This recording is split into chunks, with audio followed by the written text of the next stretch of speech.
Assalamualaikum warahmatullahi wabarakatuh. Halo teman-teman semuanya, selamat datang di tutorial proses manufaktur Laboratorium Sistem Manufaktur Universitas Islam Indonesia pada pertemuan ke-6. Baik, jadi melanjutkan dari pertemuan-pertemuan sebelumnya, kita masih akan membahas tentang fusion manufaktur teman-teman. Tapi mesin yang akan kita bahas kali ini yaitu fusion manufaktur untuk mesin 3D printing atau additive manufacturing. Jadi untuk mesin additive manufacturing ini atau fusion additive manufacturing ini kita butuh benda atau suatu objek yang berformat .obj atau .stl. Jadi misalnya teman-teman masih memiliki benda kerja yang formatnya itu masih S3D atau mungkin format-format lainnya seperti STL PRT seperti itu, mungkin bisa diubah dulu menjadi .stl atau .obj seperti itu teman-teman. Oke, sebagai contoh di sini saya memiliki benda kerja yang sudah berbentuk .stl ya. Ini nanti bisa kalian download juga sampelnya teman-teman di link deskripsi di bawah. Jadi benda kerja ini yang akan kita gunakan sebagai simulasi atau benda kerja yang ingin kita 3D printing seperti itu. Oke, jadi di sini benda kerjanya sudah ada, langsung kalian bisa klik cek di link di deskripsi, kita double klik saja. Jangan lupa diupload dulu ya teman-teman ke environment atau data panel teman-teman masing-masing seperti itu. Lalu di sini seperti biasa kita menuju ke fusion manufaktur langsung. Oke, lalu di additive manufacturing klik yang additive manufacturing jika sudah masuk ke workspace manufaktur. Kita klik saja. Di sini seperti biasa ada setup ya teman-teman ya. Lalu kita klik setup saja, jangan lupa diklik data panelnya untuk memperbesar workspace. Selanjutnya klik setup.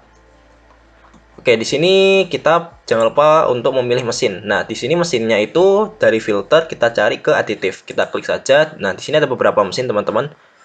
Nah, jadi di sini yang akan kita gunakan itu Autodesk Generic FFF Machine. Jadi yang paling atas ini kita klik saja. Sebenarnya menggunakan yang lainnya juga boleh, tergantung dengan ukuran dan kapabilitas mesin masing-masing seperti itu. Jadi di sini mesin yang akan kita gunakan ini lebarnya itu 30 kali 30 kali 30 cm seperti itu. Tapi ada yang lain juga, misalnya di sini ada 22,3, ada yang 305, disesuaikan dengan kebutuhan mesin atau kebutuhan benda kerjanya saja, teman-teman. Di sini saya memilih yang paling besar. Kita klik select saja.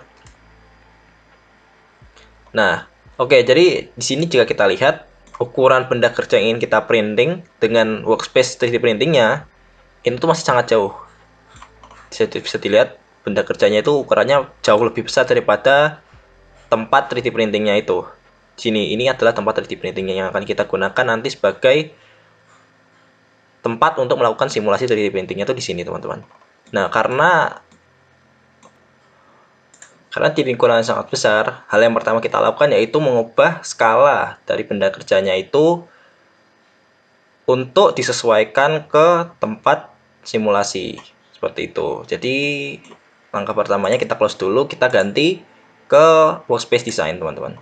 Nah, di sini di modify, kita klik scale dan kita klik entity yang akan kita ubah skalanya. Di sini kita pilih benda kerjanya saja.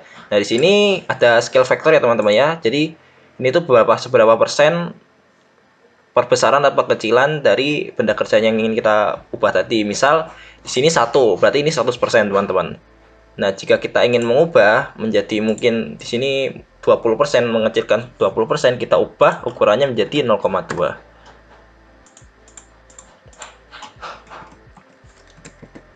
Seperti ini. Nah, lalu benda kerjanya akan menjadi lebih kecil dan selanjutnya bisa kita kembalikan ke workspace manufaktur. Oke, jadi langkah yang sama kita setup dulu. Jadi gitu ya teman-temannya. Jadi kita harus lihat dulu ukuran benda kerjanya dengan ukuran mesinnya itu seberapa. Lalu habis itu kita scale dulu teman-teman supaya benda kerjanya itu muat gitu ke mesinnya seperti itu. Selanjutnya kita klik mesin yang sama tadi, Autodesk Generic FFF Machine. Kita klik select. Nah, di sini kita lihat ukurannya itu kurang lebih sudah sesuai dengan tempat simulasinya teman-teman. Jadi workspace untuk simulasinya sudah sesuai, ukurannya sudah masuk kurang lebih. Lalu selanjutnya di sini arrangementnya jangan lupa untuk diklik otomatisnya, checkbox supaya nanti bendanya ini akan otomatis masuk ke dalam mesinnya teman-teman. Seperti itu. Lalu G-code-nya tidak perlu apa-apa. Selanjutnya kita tinggal klik OK saja. Oke, jadi di sini belum bisa ya teman-teman ya karena ukurannya masih agak lebih besar. Nah, di sini cara mengakalinya yaitu dengan kita move saja. Kita ubah orientasinya di sini. Kita rotasi, kita putar saja seperti ini. Kita putar 90 derajat. Lalu kita naikkan sekitar 465 mm, sorry. Kita klik OK saja. Nah, lalu di sini setupnya kita edit lagi, terus kita OK. Oke, di sini masih belum bisa ya teman-teman ya. Jadi yang harus pertama kita lakukan yaitu mengecilkan lagi scale-nya seperti itu. Nah, di sini kan tadi 20% ya teman-teman. Jadi kita kecilkan menjadi 10%.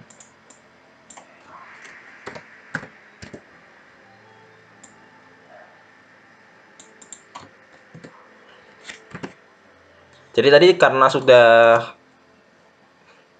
ukurannya sudah menjadi 0,2 atau 20%, lalu kita inginkan menjadi 10%, maka di sini untuk skalanya kita kalikan 50%-nya saja. Jadi 10% itu kan 50% dari 20%. Nah, seperti itu. Jadi kita ubahnya nggak langsung 0,2 nanti karena 0,2 itu dari 20% tadi. Seperti itu. Jadi kita klik 0,5 saja. Nah, lalu kembali ke manufaktur lagi. Kita hapus setupnya. Atau mungkin bisa diedit saja teman-teman. Nah, di sini klik OK saja. Oh, nggak bisa, jadi harus dihapus dulu teman-teman. Kita bikin setup yang baru.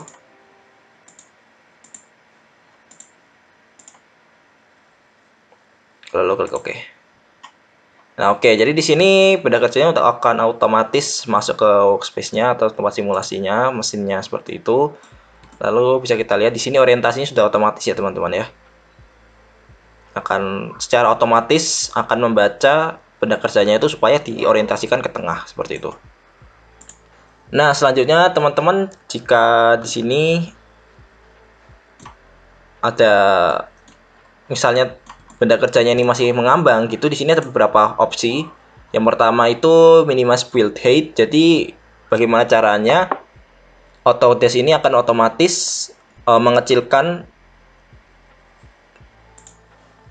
atau menempatkan benda itu supaya lebih efisien ditaruh di tempatnya seperti itu. Jadi mengefisiensikan ruang di mesinnya yang akan kita buat.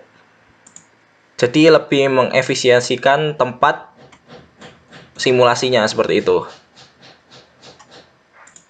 Nah, selanjutnya di sini ada automatic orientation dan juga place part on platform. Jadi automatic orientation ini juga intinya sama seperti yang tadi, yang di setup tadi, untuk membuat orientasi otomatis yang akan disesuaikan dengan mesinnya, teman-teman.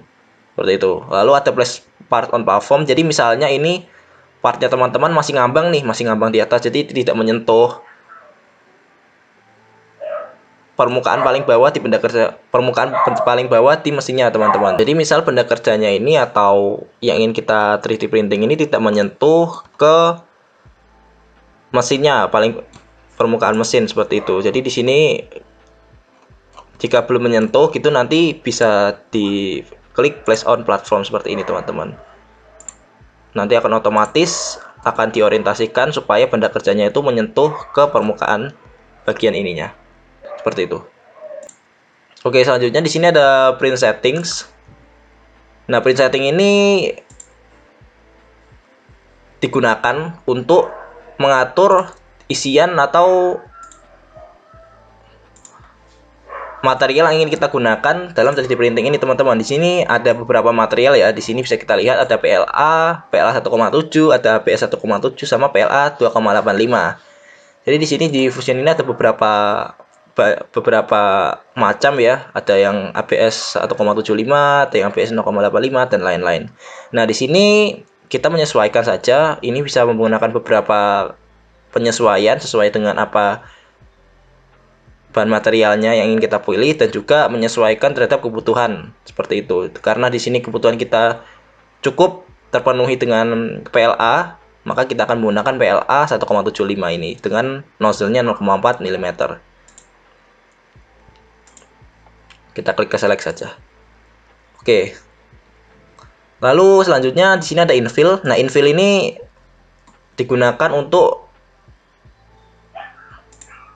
membuat pola isian dalam benda kerja yang ingin kita 3D printing ini tadi, teman-teman. Jadi di sini ada beberapa macam isian ya, atau infill. Jadi ada honeycomb. Ini bisa kalian lihat honeycomb itu seperti apa. Isian-isiannya itu ada beberapa macam. Jadi honeycomb ini isiannya tuh membentuk seperti sarang lebah. Lalu rectilinear ini membentuk garis biasa, membentuk garis seperti itu. Lalu ada star, ada flower, ada oxectic. Ini bentuk-bentuk atau pattern dalam isian 3D printingnya itu seperti itu. Nah, jadi di sini kita menggunakan yang paling standar saja ya, linear layer. Nanti bisa kalian ubah-ubah sendiri tergantung kebutuhan dan juga selera masing-masing, teman-teman. Seperti itu. Lalu di sini kita klik OK saja. Lalu di sini ada supportnya, teman-teman. Oke, kita klik support. Nah, support ini digunakan untuk menyongkong benda kerjanya ini, teman-teman. Jadi misalnya benda kerjanya ini sebenarnya itu tidak bisa berdiri tegak gitu. Nah, maka dibutuhkan support supaya pada proses 3D printingnya nanti benda kerjanya itu tidak kemana-mana, sehingga proses 3D printingnya itu dapat berjalan secara maksimal. Maka dibutuhkan support. Tapi di sini karena kita mensimulasikan, jadi karena support ini sifatnya untuk menyongkong, maka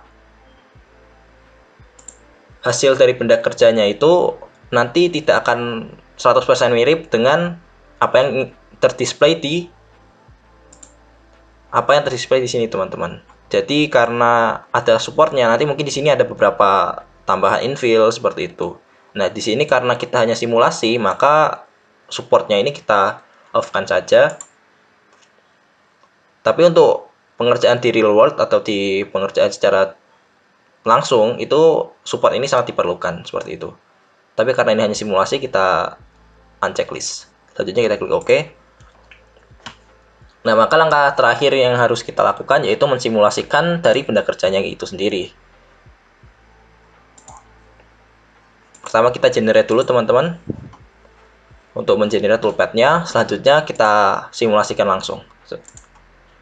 Tahap simulasinya ini sama ya, teman-teman ya. Nah, tapi di sini ada beberapa preview dan current layer kita anukan secara default saja.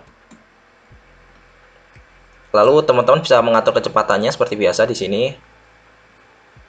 Nah, karena ini pengerjaannya per layer, teman-teman, maka pengerjaannya akan menjadi sangat lama seperti itu. Jadi mungkin bisa teman-teman cepatkan untuk ke layer yang sekian gitu, supaya pengerjaannya tidak terlalu lama seperti itu. Lalu kita klik simulasi saja. Oke, di sini karena no toolpath available ya, karena ini belum di recalculate, teman-teman. Jadi cara pengerjaan untuk recalculate-nya itu kita harus menunggu sampai calculation-nya ini selesai. Nah, jika sudah selesai, maka nanti akan bisa disimulasikan seperti itu. Oke, langsung saja disimulasikan.